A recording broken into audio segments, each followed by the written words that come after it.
আমার হাজার হাজার প্রবাসী ভাইয়ের টাকা মেরে খেয়েছে এই দেশেরই বড় বড় তুবওয়ালা মানুষ, যার কাছে প্রতিটা প্রবাসী নিরহ, অবুঝ, বিচার চাইলেও বিচার পায় না।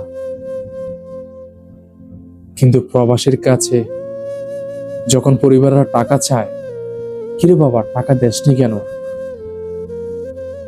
যখন তার ছেলে উত্তরে বলে, মা আমি তো টাকা এখনো পাইনি, আজকে 2-3 মাস ধরে আমি বেতন পাচ্ছি না। কিন্তু এই প্রবাসীর কথা আসলেই প্রিয়জন বলুন আপনজন বলুন কেউ বিশ্বাস করছে না, কেউ না। তা আসলে একটা কথাই বলি, এই প্রবাসীর শুধুমাত্র আপনজন শুধুমাত্র এই আল্লাহ, আর কেউ নয়। তো প্রতিটা প্রবাসী একটাই কথা বলতে চাই, শুধুমাত্র আল্লাহর কাছে বিচার দাও যে হে আল্লাহ, যে আমার পরিশ্রমের টাকা খেয়ে ফেলবে তাকে তুমি এই জমিনেই বিচার করিও।